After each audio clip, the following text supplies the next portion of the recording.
Prime Minister Trudeau, that we penetrate the cabinets. I also want to reiterate how deeply sorry Canada is for the situation this put President Zelensky and the Ukrainian delegation in. It is extremely troubling to think that this egregious error is being politicized by Russia and its supporters to provide false propaganda about what Ukraine is fighting for. Why does this government treat Alberta like a fart in the room that nobody wants to talk about or acknowledge? I heard her say a word that I know is distinctly unparliamentary, and I think she may want to withdraw it. The word was F-A-R-T. I mean, we love your Mr. Trudeau. I mean, his family's always been such big fans of our flag.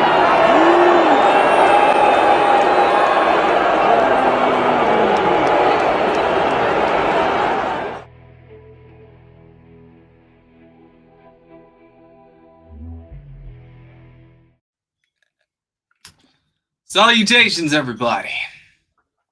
Hello. Welcome to episode 8 of the Maple Files. Already episode 8. Wow. We've done episodes and said words and did videos. This is neato. As always, I'm your host, Snow Himbo. This is my compatriot, Yeti Jesus. How you been, man? I'm good. I'm a little tired today because I've been packing and loading up. We're heading out in like 2 days. So Damn. I loaded Exciting the trailer. times. I managed to Tetris so much stuff in. So it's been fun. It's gonna be fun when you're out there. We'll have like a bird's eye view on like your settlement, essentially. We'll call it Yetilandia. Yetlandia. I like that. Damn. Did you end up catching the debate? No, I didn't. I Wow. did not get a chance to catch that at all. It was interesting. The first debate was obviously Biden's brain doesn't work, and this debate it switched, and Trump's brain didn't work because apparently immigrants are eating people's dogs, and what else did he say? They want to execute the babies. That was a good one. Yeah, like, so do you, Trump? Let's see what else. Oh, one of my favorite quotes from that debate was at one point he's like, now she wants to do transgender operations on illegal aliens who were in prison, which I found interesting because he made like a reactionary grievance sandwich. He combined a bunch of different issues into like one sentence. It was pretty funny. Wrapped it up all nicely for people. They asked him about healthcare, and he said he had concepts of a healthcare plan. That was a good one too. America, I'm sorry. I don't know what you're supposed to do in this election cycle. Like just roll the dice, I guess. I don't know. If I were American, I'd just vote for Jill Stein. Even if it doesn't like move the needle or do anything or helps Trump win, it's like that's the only candidate that isn't fucking batshit. Unfortunately, up here we don't have that luxury. They're all batshit. At least the NDP pretends not to be, but sometimes, yeah. But I've been abstaining from voting for most of my life. It's politicians got to give you something to vote for. That's why I never vote shame people. I remember in my youth, I was seeing this girl and she started a huge fight with me because I told her like I didn't vote in the election, and she like lost her mind over it. And I basically said, look, at the end of the day, I looked at every option and none of this spoke to me. None of this gave me any confidence. Like I can't support, like one thing people need to realize about voting is a big part of it is you are supporting that political party. And if that party does not give you a reason to support them, then I don't think you're doing yourself any favors by voting. Yeah. Well, my theory for not voting a lot of the time was I'm like, this is clearly a charade. So my participation would actually give it legitimacy. That's By abstaining, I'm withholding, like that kind of idea, right? Yeah. I mean, listen, at the end of the day,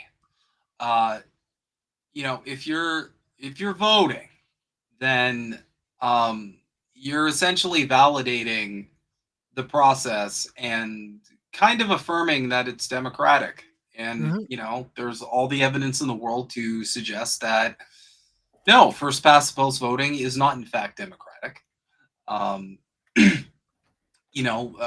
Voting for the lesser evil isn't a democratic process either, and it always feels like the option that you want to vote for is held hostage by these objectively terrible parties that I don't honestly feel anybody actually wants to vote for. I feel like if we did have ranked choice voting, I feel like elections in both America and Canada would go drastically differently. I don't think anybody's excited to vote for the Liberals. I know people who are stupidly excited to vote for the Conservatives, despite their platform being so not impressive on any level for an adult with a functional brain. But I don't. No, and there's absolutely nothing worth voting for, especially when you consider every time a politician opens their mouth, they're lying. Yeah. Like it's never more evident than in like our Western democracies, whereas we let our politicians get away with lying constantly, and then when it comes down to it, we just vote for them again. It's like, no, if they're going to keep lying, something has to change. Yeah. There has to be more accountability. And I mean, the voter turnout, both in Canada, here in Ontario specifically, and in the States, like the voter turnout speaks for itself. Not a lot of people have a lot of faith in this process, and that's something that's going to need to change if democracy itself is something we ever want to arrive to. But I digress. We got a good show for everybody, hopefully. Got a lot of stuff we're gonna be covering tonight. Without further ado, I'm gonna get into some news that we have. This is Canadians for Justice and Peace in the Middle East. Please follow this account if you can. They do a lot of really great work. So the Canadians for Justice and Peace in the Middle East is urging Canada to vote for a UN General Assembly resolution this week, which demands a swift end to Israel's illegal occupation of the Palestinian territories. The vote, scheduled for September 18th during the UNGA's 10th emergency session, will reaffirm the International Court of Justice, ICJ's advisory opinion of July and demand an end to Israel's illegal presence in the West Bank, Gaza, and East Jerusalem within the next year. CJPME warns that Canada's last remaining credibility on international law is at stake if it chooses to vote against the ICJ's legal opinion. This is the statement right here. And see, this is the kind of stuff we want to see accountability on. Why would they vote against anything like this? I mean, it still blows my mind. We're at a point where any government actively supporting what can be reliably considered a genocide. I'm sorry. First off, it makes all the other like narratives. The reason why Gaza is such an important issue is because it makes all of the other narratives that Western politicians run, it waters them down to a degree where they're meaningless. Because all this talk about Nazis and anti-Semitism and fascism and preventing fascism and oh my God, we're so scared about this. All of that doesn't matter if in the face of an actual genocide you are this worthless and you're this supportive of the side that is objectively on the wrong side of fucking history. I'm sorry. And so all of their other propaganda kind of doesn't work. Yeah. Because, like, if you're not firm on an actual genocide happening right now, then everything else you got when it comes to manufacturing consent rings hollow. If you don't care about this in this moment, if you're willing to back what Israel's doing at this moment, then you don't care about fascism. You don't care about anti-Semitism, clearly. You know, because Israel's government is causing a lot of anti-Semitism. We're seeing it all across Twitter. Yep. You were seeing legions of people who are arriving at the wrong conclusion with this, and they are conflating the actions of Benjamin Netanyahu and the Israeli government with Jewish people. Yep. And I'm seeing a lot of direct anti-Semitism because of the genocide. Yep. And that's one of the things people need to differentiate between a religion and a government. Like, yeah, just like they can't keep conflating the two, because it's going to cause more and more division towards everything. People need to be very careful with what words they choose and how they say it. Of course. And the thing too is that, like, I phrase it like this for Zionists and just general conservatives who are sucked into, like, the AIPAC bubble, if you will. I asked them, like, okay, so you're conservative, right? If you criticize Joe Biden, who's the current sitting president of the United States, does that make you un-American? Does that make you anti-America? No, it doesn't. And you'll probably argue with me that makes you pro-America. To which I argue there are more Jews than I know who have that exact stance of, like, I'm criticizing this government because this doesn't reflect what I believe. And not for nothing, but I'm sorry, of any population at all, to not understand what's happening here. Like, obviously Jewish people understand what's happening here. They're probably the most intimately familiar with what's happening here. Well, and which is why I think that's one of the ways they've been able to orchestrate a lot of things, is they know the fear of what happened to them, and fear can be used very powerfully for whoever wants to use in whichever way they want. So, and a lot of them, it's completely understandable to have fears like that, but also to not look and see that a country is committing genocide because you're scared isn't really a reasonable explanation, though. Yeah.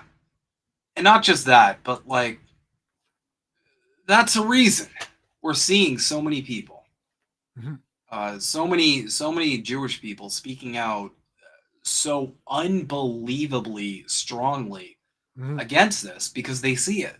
Yeah, they don't want what could happen if everyone just decides to turn on them again. Not just that, but they're also like, no, we meant never again as in never again. As in, like, we don't do the genociding populations of people thing again. But I digress. So,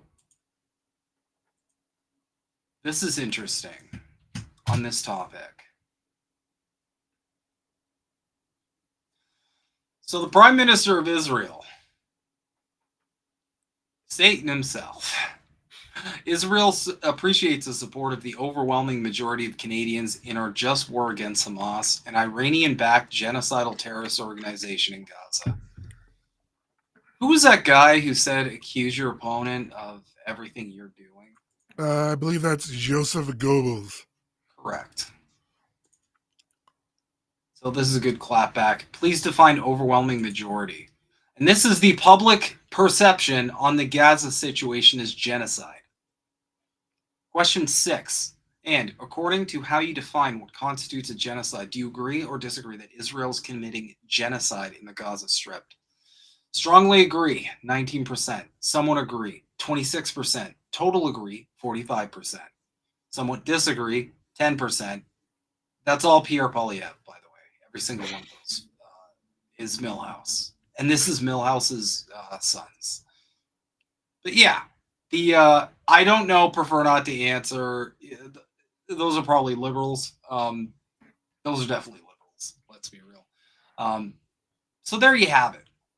Almost double agree that what's happening is a genocide, but they have to frame it as if this is somehow popular support. Like the and what's really insidious to me is I don't want them putting this on us. I don't want to be any Canadians to be like by proxy representing anything close to what could be considered support of the actions of this government. Mm-hmm. This is gross because they're not even doing any kind of research. And like I've kind of pointed before a few times, this will come back on us in some form, whether it be economics, whether it be direct war. Like, yes,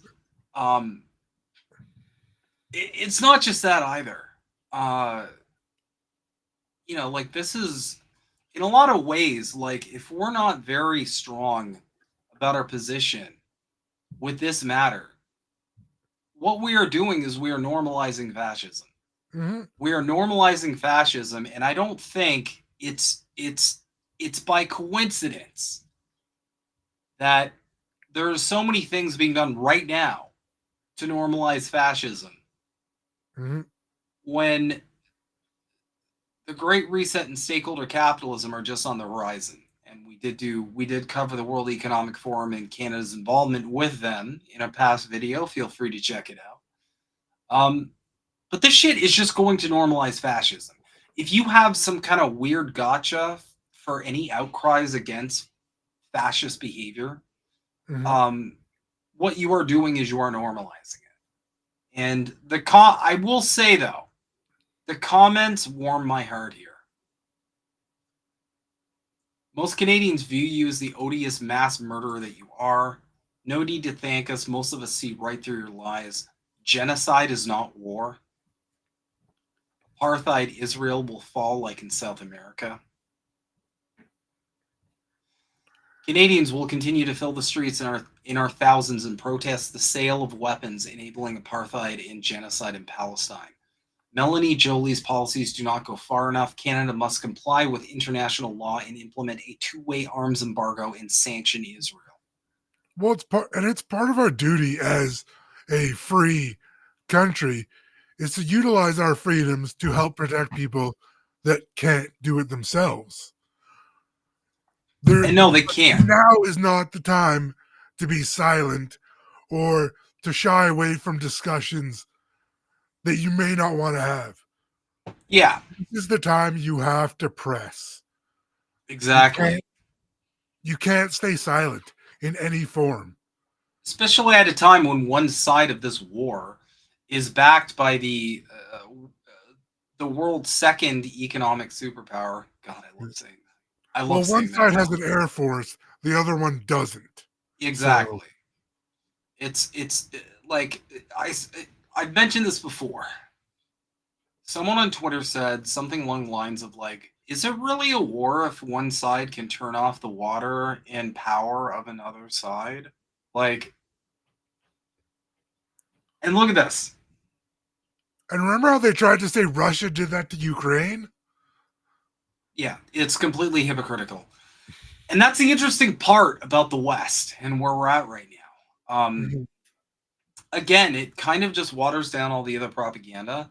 because all the propaganda around the Russia-Ukraine sort of situation, it's like, well, okay, will you apply that to Israel and what's going on in Gaza? Yeah. You have to remain consistent when it comes to these matters. But of course, No, we no. know why they're. Consistency's for suckers. Yeah. Just do what you want. Make up your own Look at all rules. these. Look at all these comments. Look at all these comments. I'm Canadian. Nobody I know supports you genocidal maniacs. Bird in hell. Pretty much. And then we got the one stand with Israel, blah, blah, blah. Good. No support for war criminals committing genocide. A country blacklist for killing children. One of the most criminal army in the world. Apartheid state and rapist army. Cry somewhere else. Canada should always uphold international law. Nazi Israel genocidal camp. Like, this is overwhelming rejection. Oh, look at this. Yeah. You're either delusional or pathological. Here's the latest Ipsos poll on Israeli favorability in Canada. It's why Melanie Jolie took a stance against sending you arms, you idiot. Canadian favorable, and this is polling Canada. I personally like polling Canada, but that's because I'm a nerd. I like seeing numbers. Canadian favorable opinion of Israel. Unfavorable, 55%. Favorable, 27%. Net, 28%. It's a pretty big difference there. Yeah, says it right there. So this whole overwhelming majority of Canadians, this is just propaganda. Oh, yeah. Well, it's the same thing when they tried to say the majority of the world supports Ukraine, and that it was like a third of the countries and maybe a quarter of the world population. Yeah. And listen, I had compassion for Ukraine, despite knowing the history, because it's still people. I had compassion for Ukraine and went along with that for a little bit until the first time that I was excited, because it looks like they were arriving at peace. The dogs of the Western Empire went in and immediately shut down any shot at peace so the war could keep going. At that moment, I realized, oh, this isn't about anything resembling peace. This is about keeping the war machine going. And oh yeah, and I mean, even from the very start, it was like, even at the start, Russia actually. So what happened is Donbass and Lugansk both separated from Ukraine. They then asked Russia to be formally recognized as independent countries because they were requesting Russia's help in self-defense against Ukraine, as they were lining up to start a massive movement into Donbass and Lugansk regions. And conveniently, that's where all the heavy minerals and oil and resources are in the Donbass and Lugansk areas. mm-hmm. So Russia actually followed to a T world law. They did exactly what they were supposed to do. Yep. But, we can't we can't talk about that. No. Because we have to maintain this narrative that there are scary dictators all over the world, except for the West. We have democracy, damn it. I remember seeing one where they were talking about, they were fear-mongering, Putin wanted to resurrect the USSR and take over Europe, and scary. And I'm like, first off, Russia is a capitalist country, so I don't know why you're doing the Red Scare shit. But I digress. Russia will forever be communist to the West. Yeah, it's just weird. That's a great segue, though, because we got some really scary developments going on. Scary as fuck. This is just scary as fuck. I don't know. This is a level of irresponsible that I don't even know how to properly quantify. Vladimir Putin says Russia will be at war with NATO if Ukraine uses long-range missiles deep into Russia. How far into Russia do you think Ukraine should be able to strike? Vladimir Putin is striking regularly in the heart of Ukraine.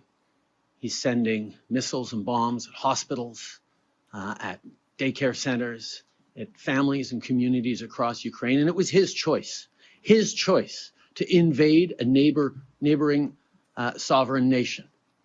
His choice to start this conflict. And it could be his choice to end it tomorrow. All he has to do is pull back his troops into Russian territory. But he won't do that. He is not just trying to remove any choice that Ukrainians have around where they want their future to go, remove their independence, remove their sovereignty.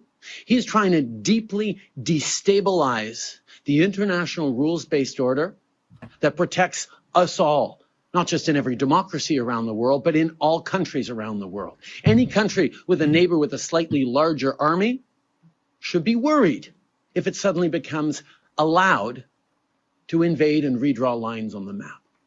And that's why Canada and others are unequivocal that Ukraine must win this war against Russia. He's going to get us murdered. Not just that, there is absolutely no fucking shot. There was no shot before. Yeah. Now there's especially no shot because we live in a multipolar world where Russia has very powerful allies that are directly assisting Russia. Yeah. And there's no shot. There's no shot they're winning this war. Us where it hurts. Our oil sands, our that kind of stuff. If we go to war, it's going to be the regular people that are working in oil sands and that kind of stuff that'll end up paying the price, because those then become legitimate military sites during war. Mm-hmm. Infrastructure like that is all legitimate. Like the people up in northern Alberta should be petrified of having a war. Yep. And we that place will continue to be there to support Ukraine. And yes, Canada fully supports Ukraine using long-range weaponry to prevent and interdict Russia's continued ability to degrade Ukrainian civilian infrastructure and mostly to kill innocent civilians in their unjust war. You know what I've noticed about Trudeau? I've noticed this. Yeah, but aside from that, when he is lying, I notice when he's like especially bullshitting, he starts fucking up his words. Notice that about him. He's not a good liar. A lot of people disagree with me on that, but he's not actually a good liar in terms of like psychology is concerned. Like he can follow a script, but you see where he starts getting caught up, like you're saying. He's starting to get caught up in basically his own lies and not really knowing where to go. So he has to stop and like think like it's something I've noticed. Whenever he's bullshitting and everybody knows he's bullshitting, he really can't keep it together. He's not like really good liars. Like Obama, for example, was a fantastic liar. Oh yeah. He might be the best liar I've ever seen in my life. I don't think anybody tops Obama on the being able to feed you shit and you want to eat the shit and say, can I have some more shit? Yep. Trudeau, every time he's up there just shilling for empire, he's stumbling all over his words. Mm-hmm. Which I find deeply interesting. Now what we have up next, but yeah, just I mean, this should concern all Canadians. This kind of language, period. The fact that, you know, at the end of the day, these politicians are being this open about essentially supporting what could very quickly turn into a hot war with a nuclear power that has nuclear power friends and, frankly, the world's largest superpower now as an ally. This isn't going to turn out well. And at this point, America and its allies are not going to win. No, they're not going to be the winners in this. And in respect to Canada, we don't have a big military. Like The guys might be tough and they might be rocking and rolling to go, but we're not a big military and we don't have big equipment. North Korea could invade us and wipe the floor with us. Sorry, the DPRK. Not to mention, like, listen, at the end of the day, like, it wouldn't really be that hard for Russia to invade Canada. They're kind of close, in case you haven't noticed. They're very close, actually. They'd have to go through Alaska, but Russia would probably steamroll Alaska pretty well, and then we're right there.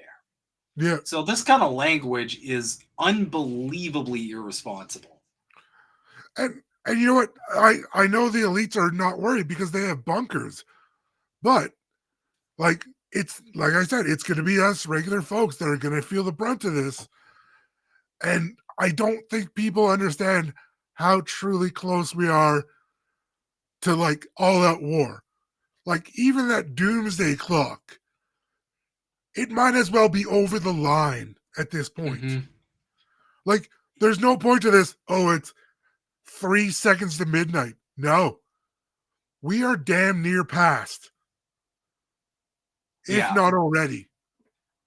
We're at the point where this is a real possibility, and if hot war does break out, which would be a great opportunity for the elite because they would have the perfect opportunity to clamp down on all the dissenting voices.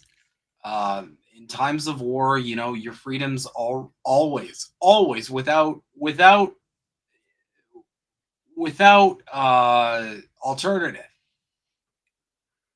Your freedoms are always sacrificed in times of war. They would have the perfect opportunity to enact all the crazy fascist shit that they've been cooking up. I still, thankfully, I have the belief that either China and Russia have developed electronic warfare to stop the launch of nuclear weapons. I've had that feeling since the very start. Putin actually at one point mentioned it in an offhanded comment, like a while back. But if that's the case, like, because I feel like I don't think China or Russia would have made a move if the world was going to be on the brink of destruction. I think they planned enough ahead to mitigate that kind of stuff. I don't think they would have got into a hot war with the U.S. without some type of plan. Yeah, I tend to think you're right. Countries like China seem far more interested in building, strengthening alliances, advancing technology. The only war initiatives are coming from the West, and that's because at the end of the day, war is basically the cornerstone of Western civilization. It always has been. This is an inheritance we in North America took from the British Empire. Imperialism has always been the main course. Well, and one of the things with China is they have, I think it's called like the 100 years of humiliation. They think they refer to it as when the colonial empires were essentially running amok in China. And that was one of the big turning points during the revolution, I believe, was to take back that, their sovereignty. And that's also why China is so very hard on drugs. There's a reason there's like no tolerance. Dr. Nick, what's up? He was going to say it was all going to go down on Sunday, according to Scott Ritter. I mean, listen, nobody can predict when this is going to happen, but it should give you pause that people are talking about how soon we could have like an actual happening, an actual like global catastrophe, which we don't need. Nobody really needs this. Life's hard enough. Just existing is scary enough for the average person. Nobody needs a war. But I feel like the West is determined to exit the same way that most empires exit, which is being overextended militarily and in economic turmoil. I think maybe they're just looking to finish out the Rome 2.0 saga to the best of their ability. That's entirely possible. I digress, though. No, and I agree. Like, they're trying definitely to do something. Mm-hmm. But we're going to move on here. Canadians are done with Justin Trudeau, Singh says. NDP leader Jagmeet Singh said Monday that Canadians are finished and done with Prime Minister Justin Trudeau, days after pulling out of a supply and confidence agreement with the Liberals earlier this month. Singh was speaking to reporters in Ottawa on the first day back for MPs as Parliament returned after summer break. People are telling us again and again that they are fed up and frustrated with Justin Trudeau, who has let big corporate grocery stores rip them off, Singh said. He's let big corporate landlords jack up rents, and so people tell me that they are finished with and done with Justin Trudeau.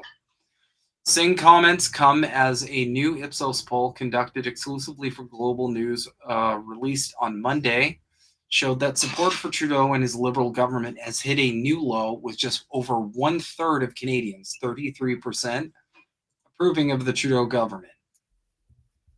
Let's see this poll.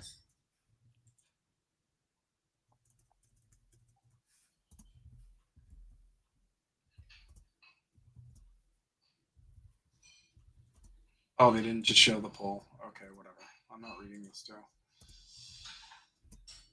Meanwhile, Conservative leader Pierre Poilievre, who has led in the polls for more than a year, was favored by 45% of Canadians surveyed by Ipsos, who said he would make the best Prime Minister of Canada. Fewer Canadians felt that way about the incumbent Prime Minister, however, with 26% saying Trudeau was their top pick for the job. Singh was not far behind with the support of 23% of Canadians. Daryl Bricker, global CEO of Ipsos Public Affairs, said out of the top three political leaders, Singh has got the most work to do. Well, he's basically Trudeau's lapdog for the last 6 years, and now he's like, no, that wasn't me. Yeah, he really shit the bed, but the reality is, when you're the party that is objectively further left than the other two major political parties, this isn't surprising. You're always going to face a shitload of resistance, and the guy at the top might not actually be working for the same team that you're hoping he's working for, the team that you're working for. We've covered Jagmeet's affiliations with the World Economic Forum himself. It's entirely possible that the NDP could be just another mechanism that is blocking movement to the left and keeping us in this neoliberal capitalist hellscape. Entirely possible. While criticizing the Liberals for driving up the cost of living, Singh said that the Tories under Poilievre want to cut the things that people need, such as healthcare and pensions. Well, of course, like we've said here before, the ultimate wet dream of every conservative Canadian is to turn Canada into fucking America. They all want to do this. They want to private. It's amazing because they think it's amazing down there, but all of a sudden they're going to have to pay for their own health insurance.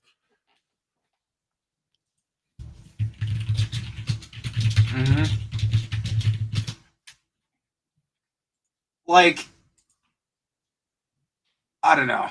It's just they don't understand the effects of that either. And a lot of people who support conservative don't realize these plans are planning to enact. It's we haven't had to worry about healthcare for our whole lives. And you're voting for a party that wants to gut that and eventually privatize it. You think the cost of living is bad now. It will get 10 times worse if y'all go down this insane path. Oh yeah, because they think their health insurance that they have with their work or whatever they have now will suddenly just transfer over. No, those corporations aren't going to suddenly just pay extra billions. They're going to get that money out of you. Mm-hmm. So,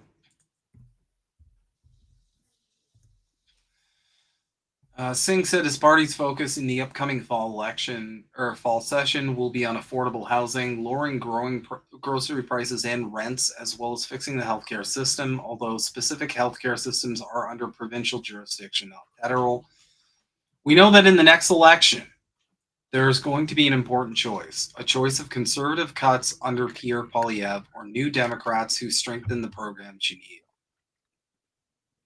On September 4th, as we covered, Singh ripped up the deal with the Liberals. So he's saying that most Canadians are done with Justin Trudeau. And listen, Trudeau's been leading the Liberals for a long time now. Clearly, this isn't working. I would argue it would probably be a similar trajectory regardless of which neoliberal party, because they're all essentially neoliberal political parties. Capitalism going to capitalize. Unless you have like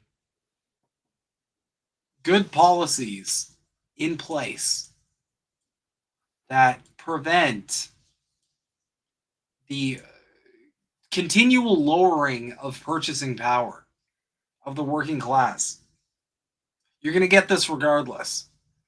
And the annoying thing about Canada is that there's always this changing of the guard where we vote for another party that also doesn't have a plan.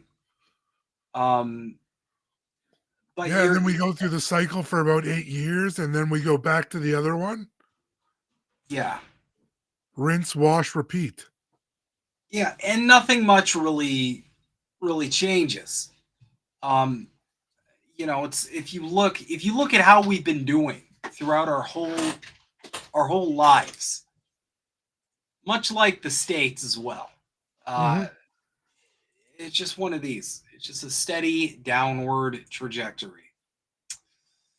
So, that said, we do have some news. We had some by-elections.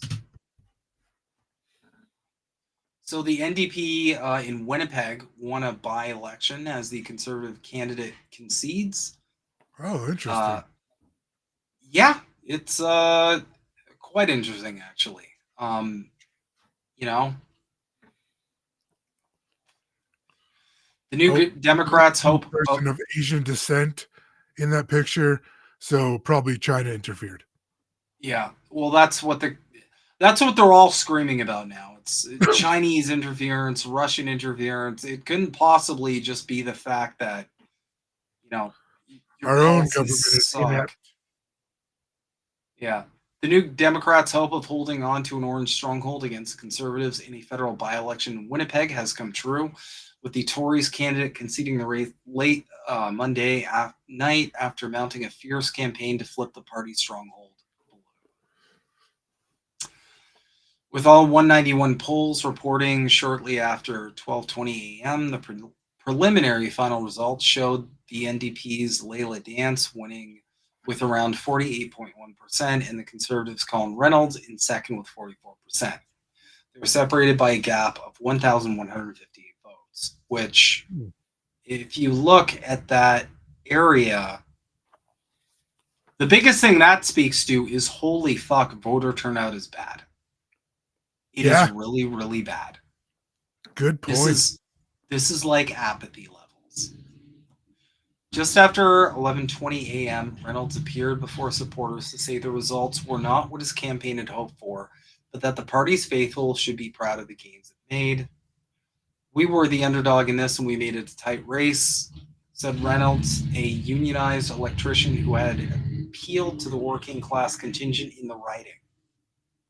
I entered this election the same way I will leave it, a construction electrician, a proud member of IBEW 2085, and a proud conservative. whenever someone says I'm a proud conservative, I'm just like, what are you proud of conserving? That's a question that stumps Such every a team conservative. sport. I'm a proud fan of the. I mean, I'm a conservative. Sorry, did you say fan of? Yeah. I always just ask them, like, what are you conserving? And that question breaks their brain because it makes them actually think about, like, wait, what do I support? Like, That's a good it's so point. good. I like that. What about this country's history would you like to conserve, sir? The Liberals, who have not been historically competitive in the riding, were in a distant third with just 4.7% of votes. The preliminary results show that to be a far cry from the 14.7% it earned during the 2021 general election.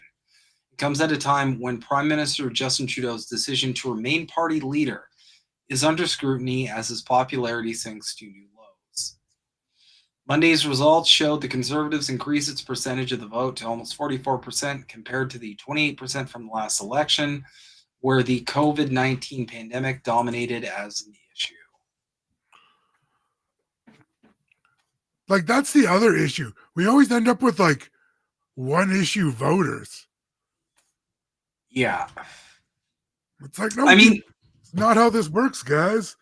You have to look at it as a picture, not as individual pegs. well, that's kind of something that drives me insane as well. Especially when it comes to the way Canadians historically do vote. Because, you know, COVID's one issue. And I've been very firm on this. You know, I supported the trucker convoy. I stood firmly against vaccine mandates. Yep. I was very unwavering on this because I am actually bodily autonomy absolutist. Yeah. What you do with your body is a choice that should just be made for you without any duress or coercion. I basically told people to put on masks.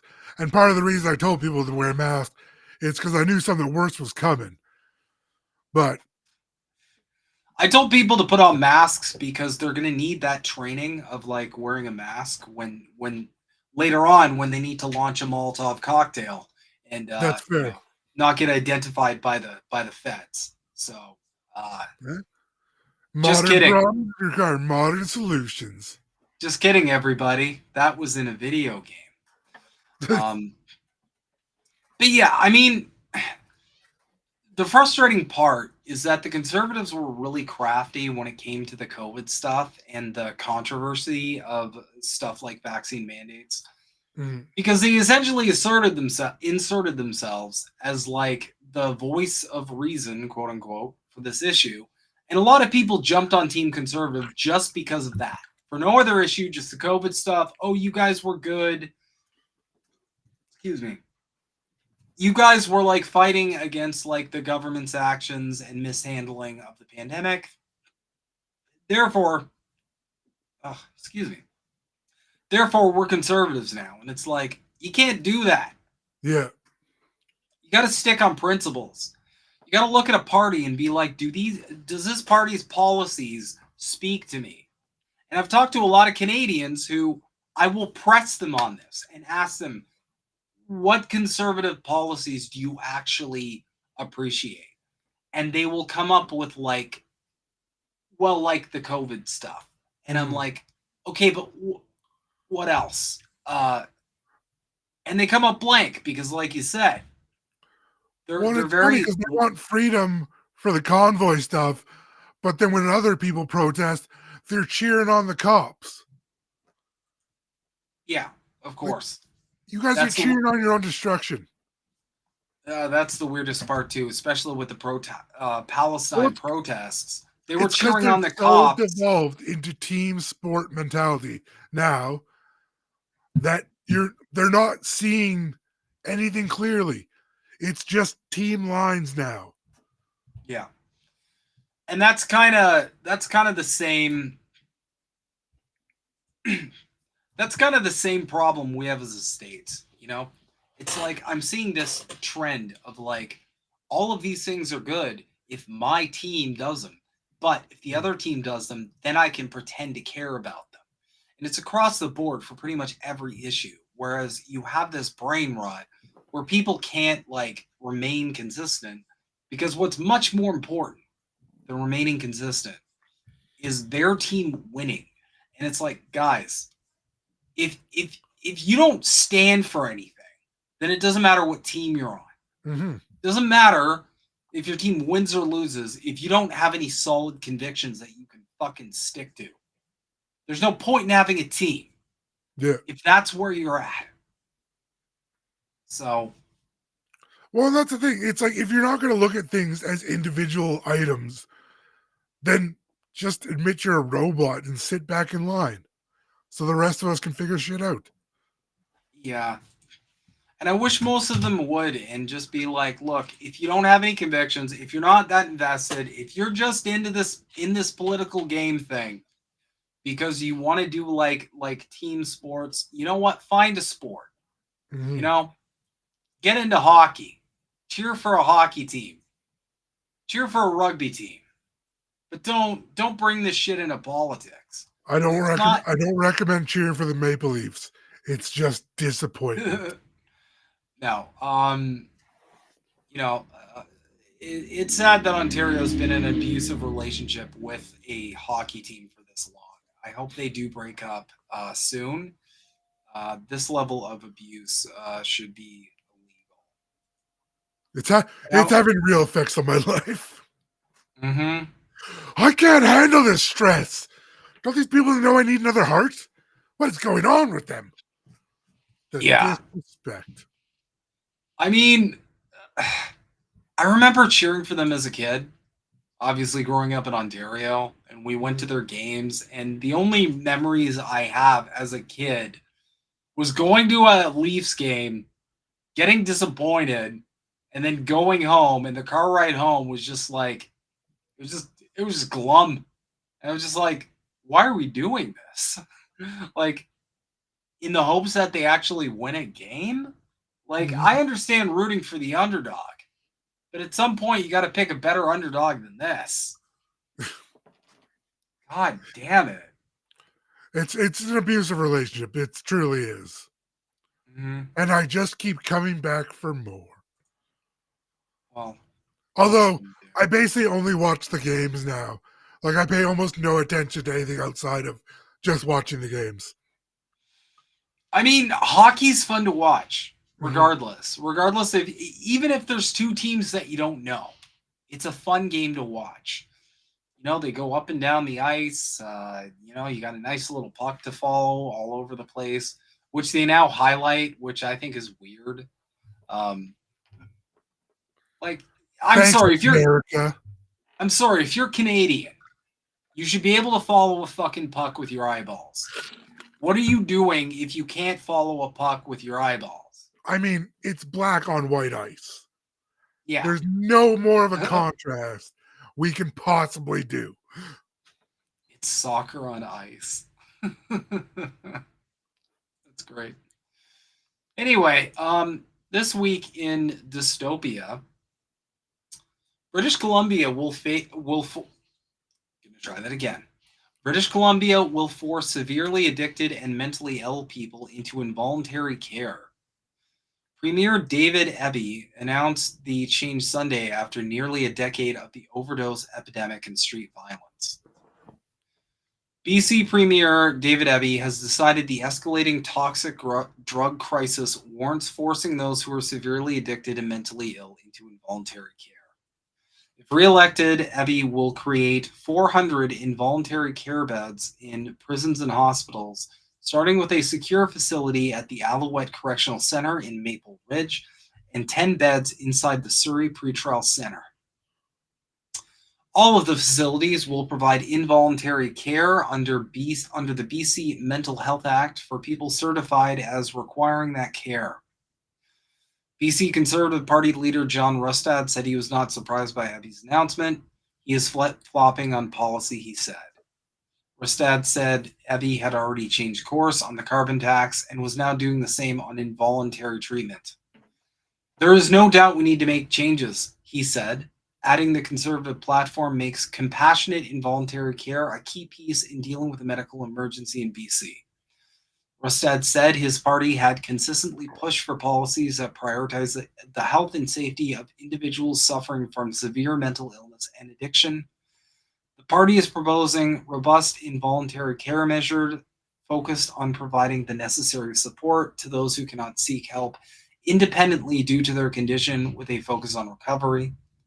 The Conservatives would also change legislation to allow parents to force their children into treatment.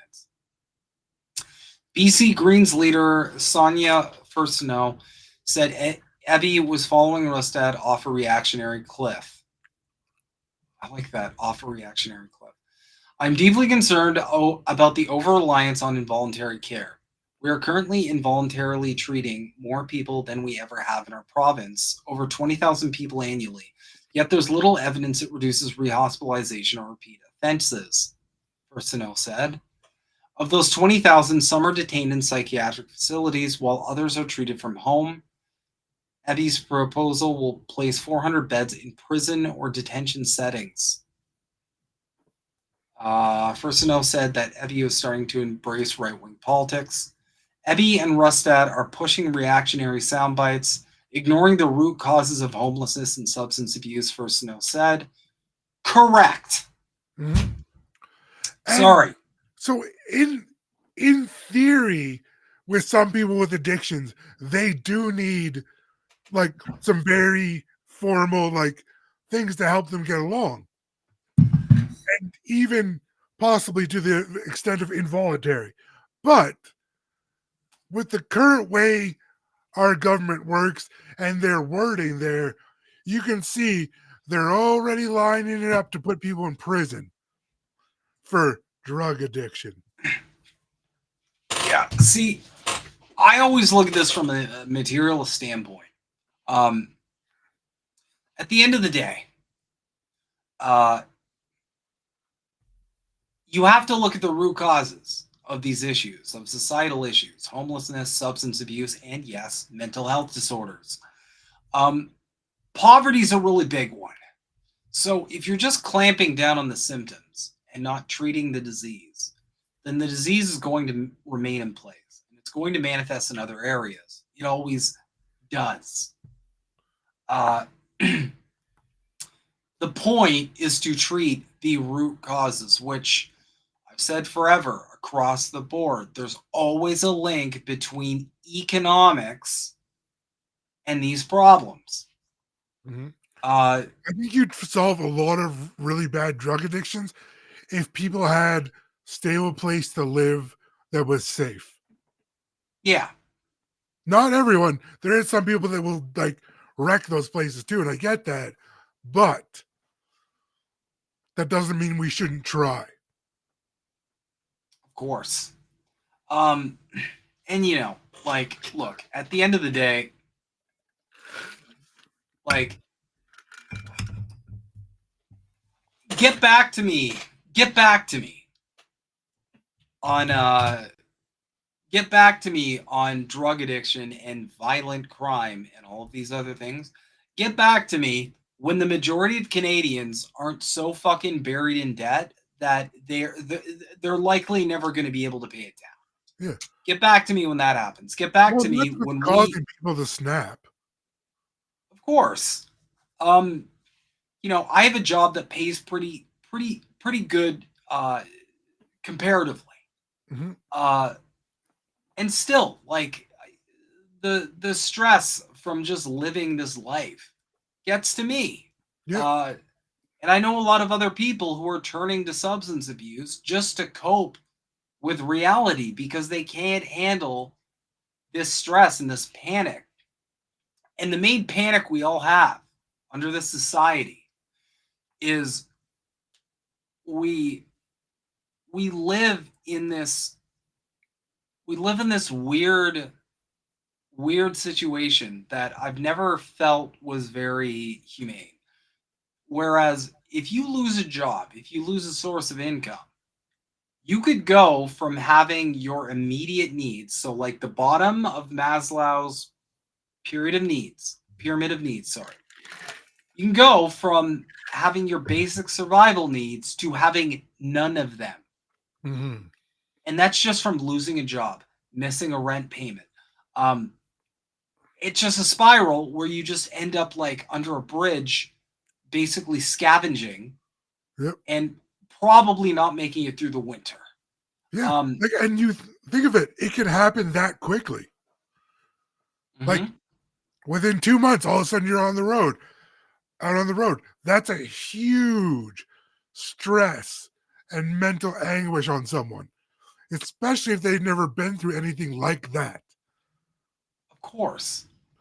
And this is the reality for millions of Canadians every fucking day.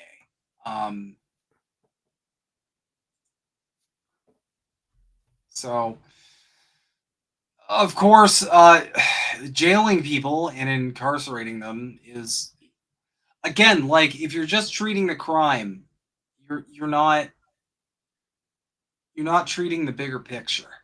Mm-hmm.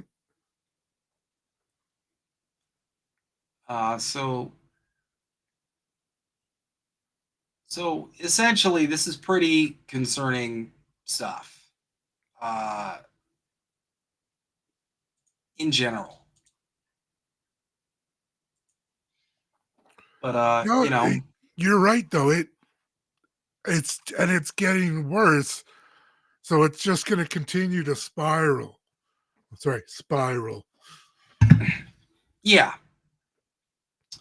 And it is, I'm not going to say it isn't a problem. It obviously is a problem that needs to be treated. But if you're not treating the root cause of these sort of issues, which are almost always economically related or societally related, which also kind of ends up being economically related anyway. Yeah. Well, because PTSD is a huge thing for drug addiction and stuff like that. So, like any kind of like, right? So, not just PTSD. I mean, any kind of traumatic, really.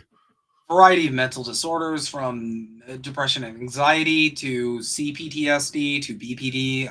There's tons of them. There's tons of mental disorders that are only exacerbated by the constant panic and anxiety everybody has it.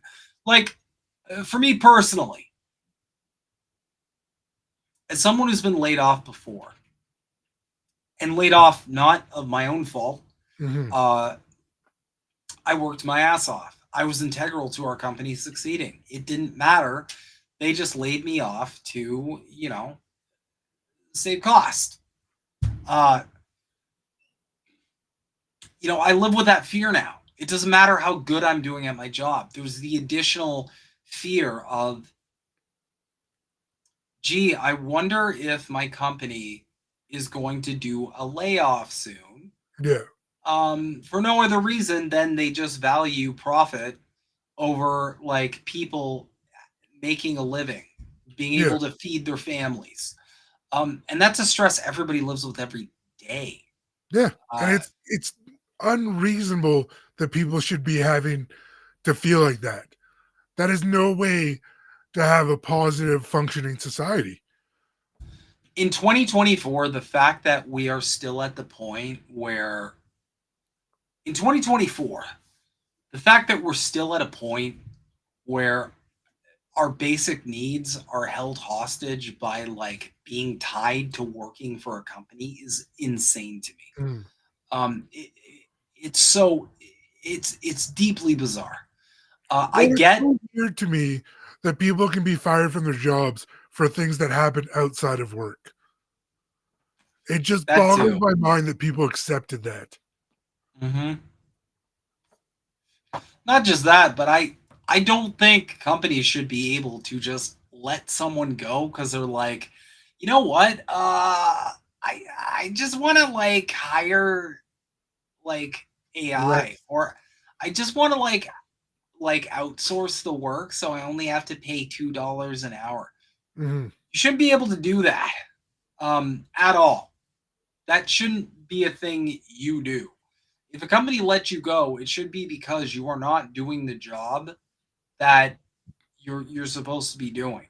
If you're doing your job and you're performing all the tasks that is needed of you. There shouldn't be like surprise unemployment. No. And the fact that companies pay unemployment is okay, but it's hardly ever enough, and it's hardly ever long enough, especially in this ecosystem. Because I will be the first one to say, finding a new job, it's not easy. No. And it's even more stressful. That's just another stress. Yeah. So I guess the point is, like, this whole like involuntary detainment for symptoms of a much greater problem is not the right path to go down. And furthermore, I 100% believe it will be abused, because it will be. It absolutely will be abused. We need much more of a direct democracy in our work lives as well as our community lives. Yeah. People need to realize that the majority have the power, but that you have to talk to each other. You have to make plans. You might not disagree or you might not agree on everything, but you need to have conversations and come to mutual beneficial solutions. And the thing is, at the end of the day, I mean, I think most people agree on what we want, right? We all want a meaningful life that is, worthwhile. We want to thrive. We want purpose. We want direction. We want prosperity. And I know we'll disagree on how we're going to get there, but it's always better to be working together on how we're going to get there. Yeah. Well, even look at times of, like, for instance, war in our countries. All of a sudden it's, okay, we all got to come together. Forget everything else. Well, let's do that all the time, but it doesn't involve bombing people. Yeah. Well, my personal solution is, like, we should treat the government the same way that we treat one another in times of war. We should all be united in forcing our leaders and our representatives to lead us to a point where we're actually thriving. And right now, Canada ain't there. And I'm not seeing any tangible solutions from any of these jackasses who are in Parliament. Not one. They just want to keep repeating the same stories and song and dance. And unfortunately, too many people are still taking it in. So, yeah. Anyway, I don't want to keep you too long, my friend. I hear you're taking off. We are heading out in a couple of days. We start the drive. And I've been packing for 3-4 days, hauling stuff up and down the stairs. So I'm a tad bit tired at the moment. All right, man. Well, I only have one more major story, so I can let you go there. But as always, it's No, thank you. Appreciate it. No worries, man. And yeah, we'll be seeing Yeti next week. And I likely will be in Isle Madame by then. Perfect. We're just gonna go drive it straight. Nice. All right. Peace. Thank you, everyone. Have a good night, Dr. Nick. All right, man. Get some rest.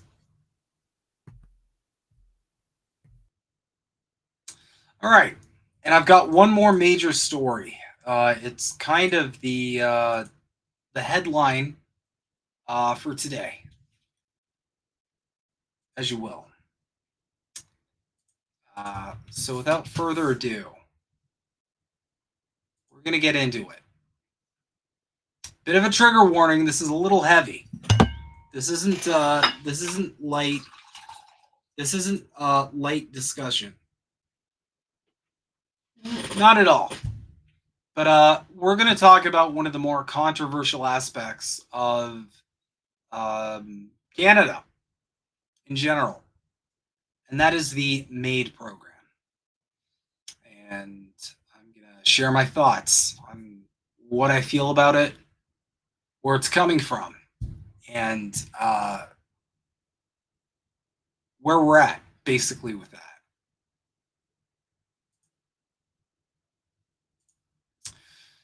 Canada's MAID program is the fastest growing in the world, now representing over 4% of all deaths. Canada's medical assistance in dying M.A.I.D program is the fastest growing in the world, according to a new report from Canadian think tank concedes. This is despite earlier claims from politicians and lawyers that the program would only be used in exceptional circumstances. Surprise, surprise. Politicians are not very honest. Medical assistance in dying can pose real risks, and we do not wish to promote premature death as a solution to all medical suffering. Then Minister of Justice Jody Wilson-Raybould told the House of Commons as MAID approached legislation back in 2016. 6 years later, Canada's rate of assisted dying nevertheless rapidly surpassed peer countries. And we can see this right here, like, Jesus, man. In 2016, when Canadian medical assistance in dying became legal, 1,018 Canadians chose to end their lives using the new voluntary euthanasia program. By 2022, in just 1 year, it would end the lives of 13,241 Canadians. Thus, Canadian deaths from euthanasia as a percent of all deaths rose from 2016's 0.38 to 2022's 4.18%. That 13-fold increase in deaths is the most dramatic 6-year increase for euthanasia programs across all peer countries that have legalized the option. For comparison, in the 6 years following euthanasia legalization in peer countries, 2003 to 2009, deaths in peer countries only increased by 3.4 times Belgium, 1.5 times Switzerland, and 1.4 times Netherlands. In 2009, euthanasia comprised 1.96 Netherlands, 0.79 Belgium, and 0.48 Switzerland % of those countries' total deaths, respectively.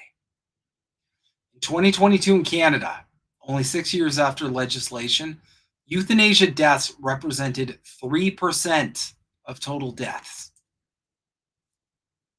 In the Netherlands, meanwhile, it took double the time for euthanasia to reach 3% of total deaths, 11 years after legislation. Belgium, which legalized euthanasia 2 months after the Netherlands, has never passed the 3% threshold.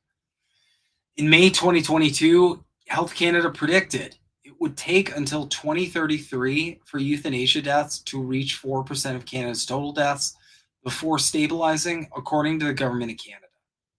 However, Canada exceeded 4% MAID deaths more than a decade earlier than predicted in 2022, after 7 years of legalization. Assisted dying was clearly not meant by the courts to become a normal way of dying, despite judges and policymakers' claims or expectations. MAID is no longer an option of last resort, said the Cardis MAID report. Still, others are more satisfied with the direction MAID has taken. The individuals requesting MAID are among the country's most physically compromised and vulnerable patients, said Shanaz Gukul, CEO of MAID advocacy group Dying with Dignity Canada, in a press release following Ontario's 2018 decision requiring doctors to connect eligible patients with MAID upon request. Patients not only have a legal right to a peaceful death in Canada, but they have the right to trust that the physician will help them navigate an already confusing system. In March 2023, amid MAID's rising use, Health Canada released their model practice standard for medical assistance in dying, requirements healthcare providers must meet regarding MAID. Under the standard, providers must take reasonable steps to ensure persons are informed of the full range of treatment options available to relieve suffering, and must not disclose that a person has requested a MAID assessment or provision without the consent to do so from the person. Physicians or nurses unwilling to participate in MAID are required to transfer patients seeking MAID.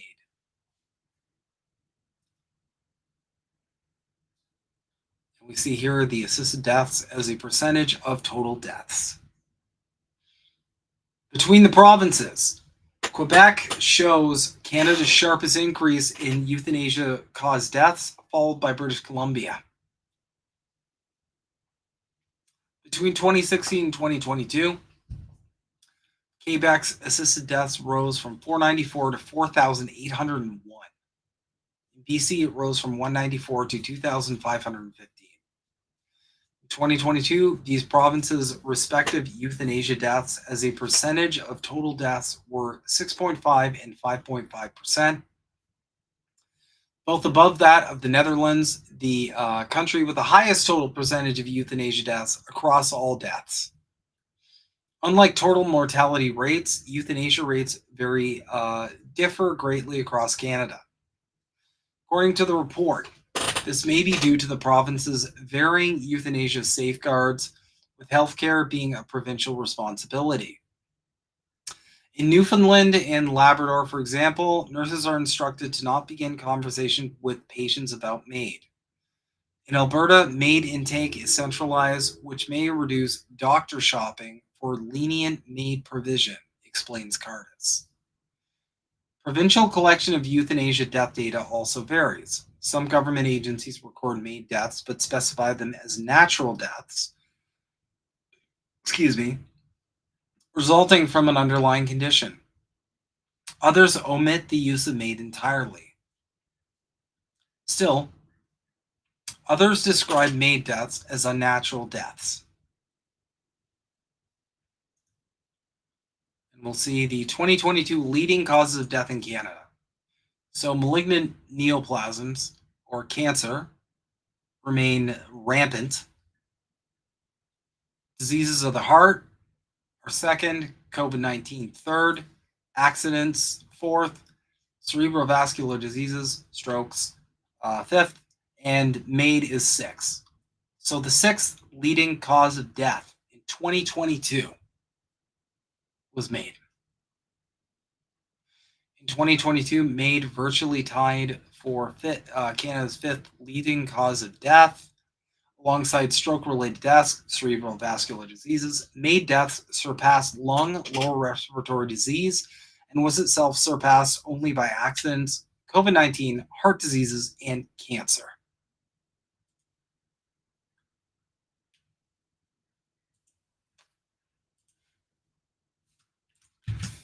So we've got another discussion from Cardis itself here. The rise of euthanasia in Canada. And I'm just going to go over the key points here. And then kind of give my take on how I feel about this program and some other factors that we're maybe needing to consider in addition. So the key points from Cardis is the number of Canadians dying prematurely by medical assistance in dying has risen 13-fold since legalization. 2016, the number of people dying in this way was, we just went over this data. Assisted dying was not meant to become a routine way of dying. Court rulings stressed that it be a stringently limited, carefully monitored system of exceptions. Then Minister of Justice and Attorney General Jody Wilson-Raybould agreed.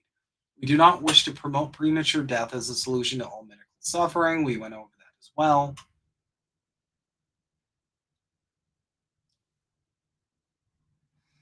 MAID assessors and providers do not treat it as a last resort. The percentage of MAID requests that are denied continues to decline. Currently, it is 3.5%. MAID requests can be assessed and provided in a single day. Government departments and agencies continue to state that Canada's MAID experience is similar to that of other jurisdictions, that the rate of increase is expected and that the growth is gradual. These data contradicts these statements.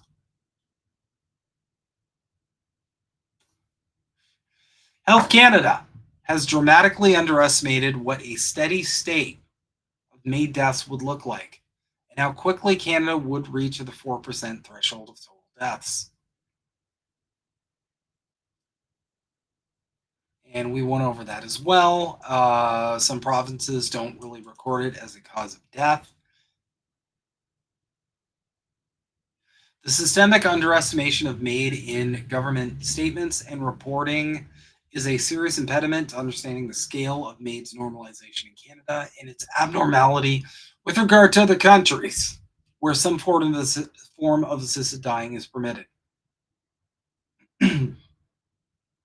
And for policymakers and the public to properly understand the Canadian reality, it is essential that government agencies collect consistent data and issue correct statements.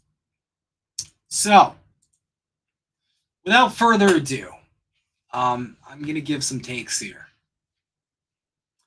Just on basically my feelings on medically assisted death. First and foremost, I think everybody does have a right to leave this world, leave this life on their own terms. I don't ever want to take that away. However, we did cover a while back on Politically Homeless certain physicians and medical professionals very liberally floating the idea of medically assisted death to people who, for example, are on disability and can't afford housing.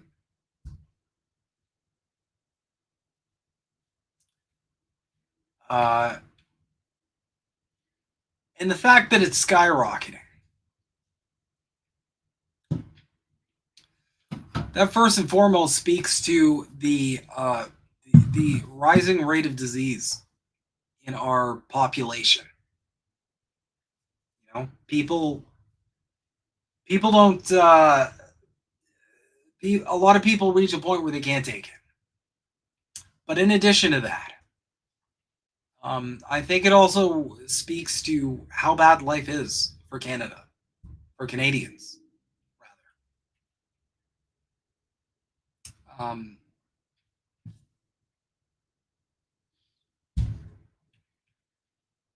You know, I don't believe for a second that all of these are primarily due to an underlying condition.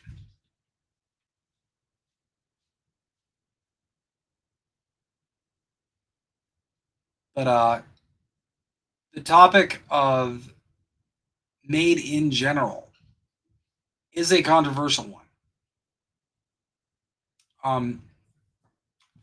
I think first and foremost, I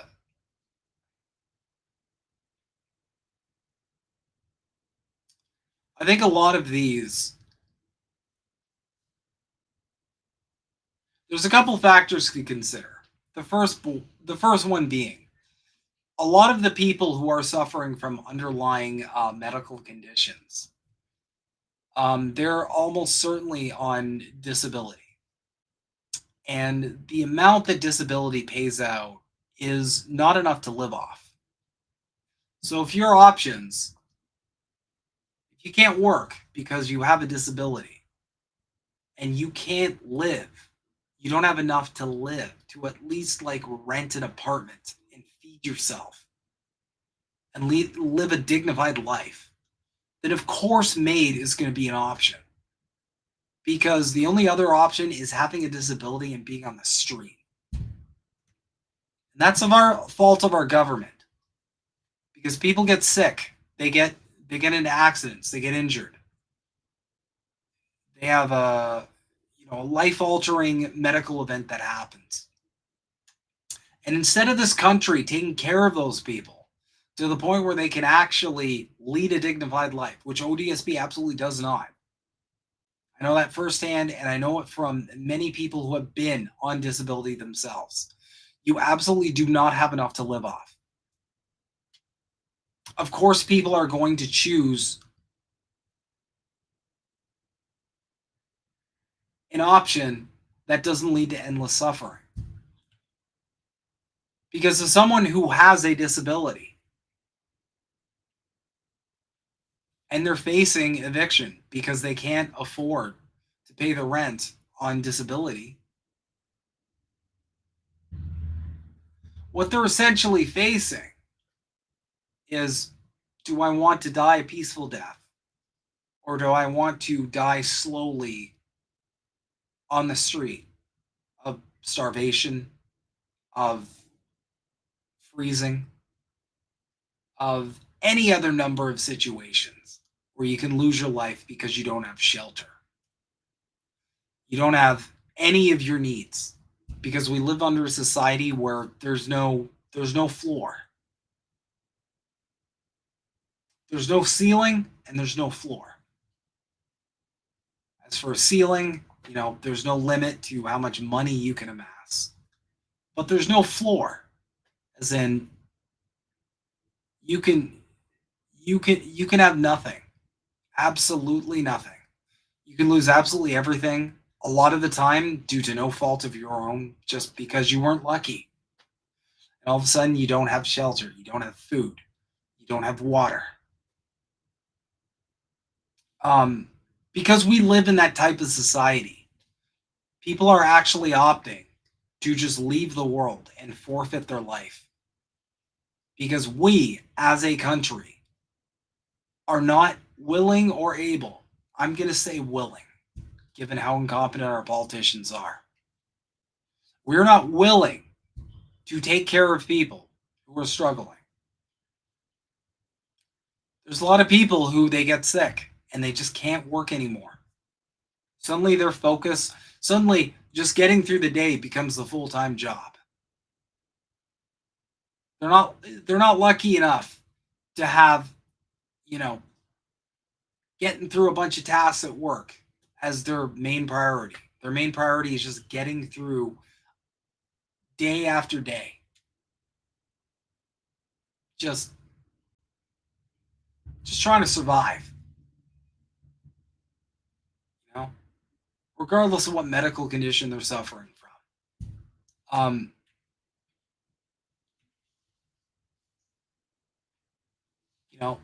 The reality is those people, unless they have a family member they can stay with and then they can take part of their disability to kind of pitch in for rent or extra food or whatever, unless they have like a family member or a friend or a partner that they can kind of stay with, those people who don't really have anyone they can stay with, those people who don't really have anyone who can take care of them, their options, because of the failure of our government. I'll break down the numbers real quick. Let's look this up together.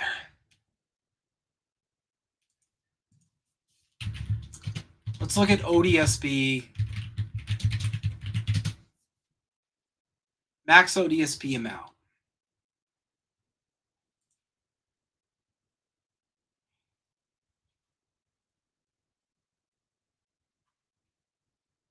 Here it is. Okay. We got the numbers right here.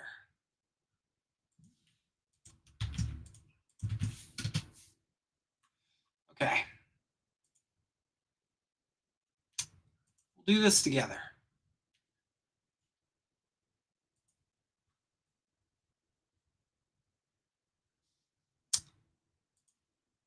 So this is what we're looking at.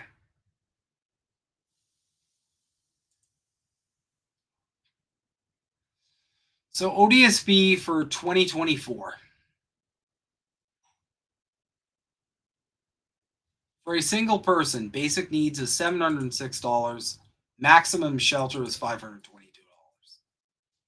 Where the fuck are you going to be able to put a roof over your head in Canada for $500? Where are you going to be able to feed yourself and get your basic needs met for $700? That's a total amount per month. You are making $1,200.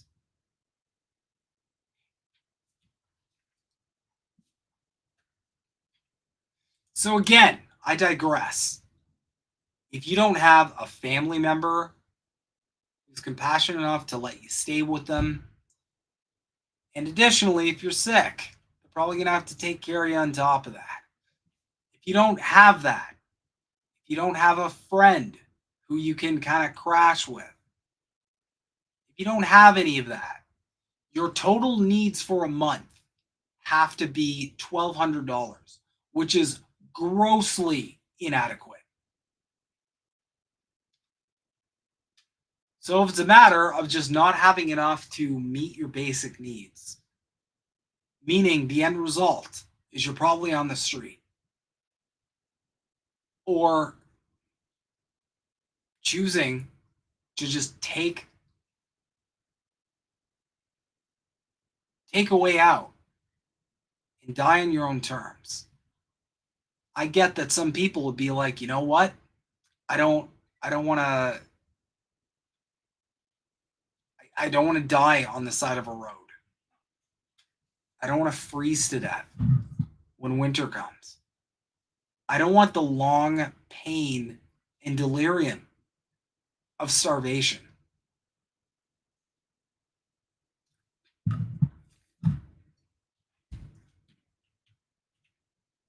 And this is just going to increase. We're going to have more people with underlying diseases. And this does extend to mental health disorders too, which, as we discussed before, a lot of them are due to the system we live under. So,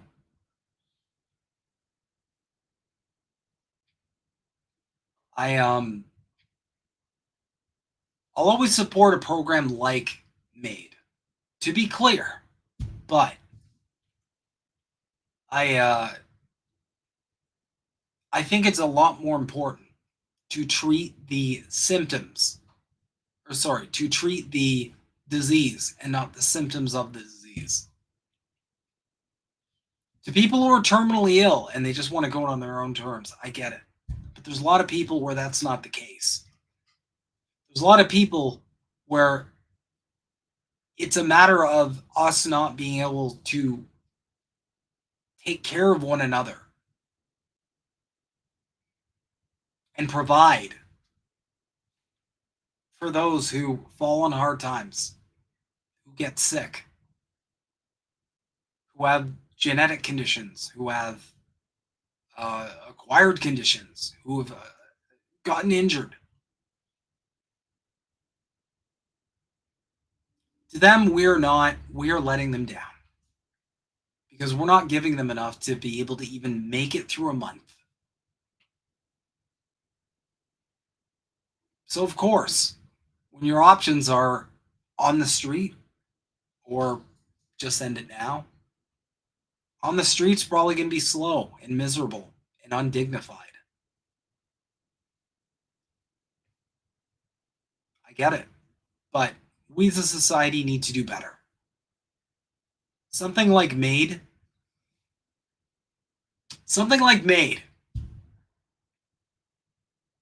should only be for people who legitimately want to end their life because they are suffering. And for a lot of these people, it's a survival choice because we don't have a society that has a floor. We don't have a society where you at least have your basic needs. Again, it's 2024. We still don't have a society where you at least have your basic needs, which I think is the biggest problem of all of this. And what terrifies me is that there's going to be more and more people who are taking this way out, and they wouldn't have to if they had a way to just survive. Because again, put yourself in their shoes. They're already dealing with a medical condition of some kind. And now you're putting the stress of them being out on the street. Of course, some people are going to choose that. Because the only other option is an undignified and slow demise over, let's just get this out of the way. I guess I just wasn't lucky enough to be born with people who are able to take care of me, or to be born into money, right? So, just some stuff to chew on. I dream of a tomorrow where people can get their basic needs met. They don't have to be married to a company. They don't have to be married to a job they hate, because the only other option is possible death. That is not a normal society. That is a profoundly sick society. And I feel like we're going to really have to figure this out as technology advances, as the fourth industrial revolution is upon us. And all of a sudden, we have millions of displaced workers because their jobs are replaced by AI and automation and all these other things. We are going to have some tough conversations when it comes to how we structure our society.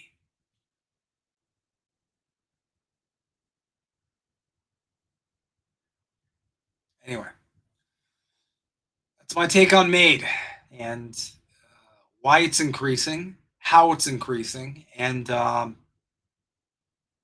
what I think needs to be done about it. Obviously, we also need to become a healthier society. But that's a separate conversation. Anyway, I think that's about, excuse me. I think that's about all we have for tonight. But I do just want to promote our YouTube page, just in case INN, knock wood, ever gets taken down. For those of you who aren't subscribed, we do have a Maple Files YouTube page solely for the Maple Files.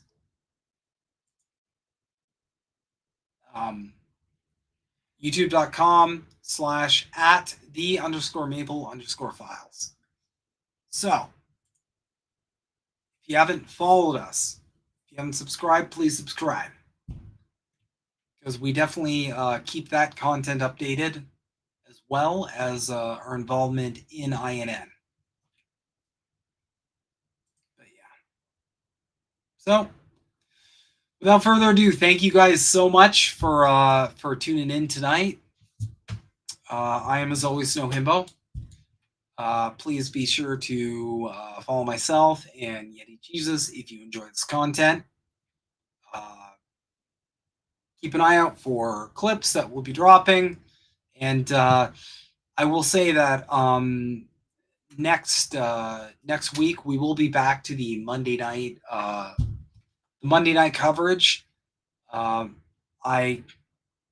I changed it up this week because I did have prior engagements last night, and yeah, please check out the other shows on INN.